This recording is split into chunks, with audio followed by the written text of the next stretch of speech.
Seorang perempuan tinggal sendirian di kontrakan kecil dekat kampus. Malam itu, hujan turun deras.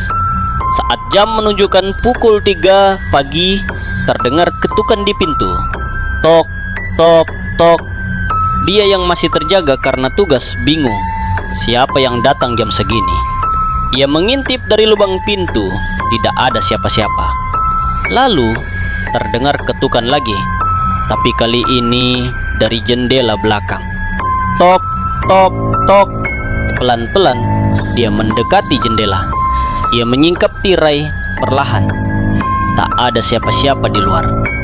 Tapi saat ia menoleh ke belakang, ia melihat bayangan hitam berdiri di depan pintu dari dalam rumahnya. Seketika lampu padam. Gelap total. Dalam kegelapan, suara bisikan mengerikan terdengar dekat di telinganya. Jangan buka tirai jam 3 pagi. Ballerina baru pindah ke rumah tua peninggalan neneknya. Di ruang tamu, ada boneka porselen tua duduk manis di kursi goyang. Setiap malam, kursi itu bergoyang sendiri. Awalnya ballerina berpikir angin, tapi jendela selalu tertutup rapat. Suatu malam, ia memberanikan diri untuk membuang boneka itu ke tempat sampah jauh di ujung desa. Tapi keesokan paginya, boneka itu kembali di kursi goyang. Wajahnya seperti tersenyum lebih lebar dari sebelumnya. Ballerina ketakutan dan memasang CCTV malam itu. Paginya, ia menonton rekaman. Dan di sana, terlihat jelas. Bukan bonekanya yang bergerak, tapi ada neneknya sendiri yang sudah meninggal, berjalan pelan-pelan dari loteng, meletakkan boneka itu kembali. Aku baru saja pindah ke kamar 206. Letaknya paling pojok di lantai 2 kosan yang cukup tua. Harga sewanya murah, mungkin karena sudah lama kosong. Katanya sih, kamar itu sempat berhenti disewakan tanpa alasan jelas. Hari pertama, semuanya biasa saja. Tapi malam harinya, sekitar jam 2 pagi, aku terbangun karena mendengar suara kursi kayu yang diseret. Aku kira suara dari kamar sebelah, tapi keesokan paginya saat sarapan, anak-anak kos bilang kamar sebelah kosong. Kamar 207 belum ada penghuninya. Malam berikutnya lebih aneh. Aku merasa ada yang duduk di ujung tempat tidur. Aku mulai curiga. Aku tanya ke ibu kos tentang kamar 206. Awalnya dia diam, tapi akhirnya dia cerita. Dulu, kamar itu pernah ditempati seorang gadis. Suatu malam, dia ditemukan sudah bernyawa, gantung. Sejak itu kamar ini kosong. Nah, aku langsung merinding. Tapi aku juga merasa kasihan. Mungkin arwahnya belum tenang. Akhirnya malam itu, aku memberanikan diri berbicara saat lampu kamar mati mendadak dan udara terasa dingin. Kalau kamu masih di sini, aku nggak ganggu. Aku cuma numpang, ya?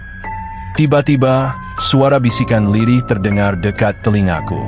Aku juga cuma numpang. Ini bukan kamarku. Aku membeku.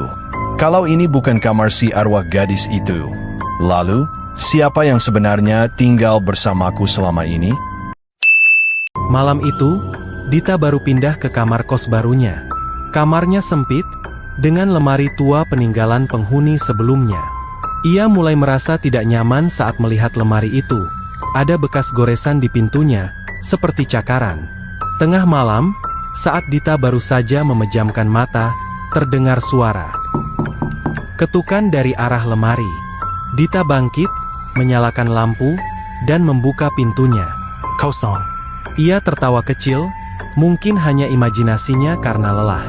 Tapi malam berikutnya, suara itu datang lagi. Kali ini lebih keras. Ia membuka lemari dengan gemetar. Masih kosong, kecuali sebuah kertas kecil jatuh dari atas. Bertuliskan, jangan buka sebelum pukul 3. Ia melihat jam. 3.01.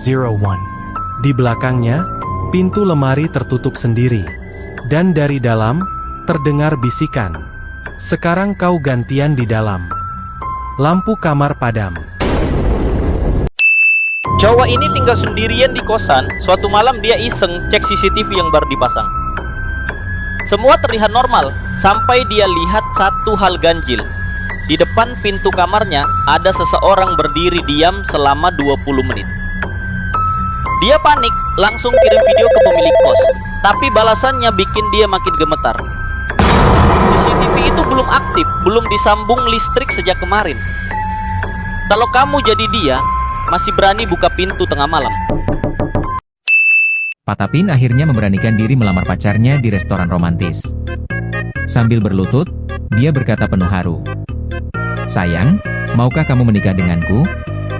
Pacarnya bengong, "Patapin, kita baru kenal 3 jam. Aku cuma SPG yang lagi nawarin produk." Pacar asli Patapin yang ada di sebelah meja shock melihat Patapin melamar seorang SPG dan marah kepada Patapin. "Pin, kamu apa-apaan sih, aku di sini loh." Patapin yang malu menutupi mukanya dan petugas SPG pergi sambil menggelengkan kepala dengan heran.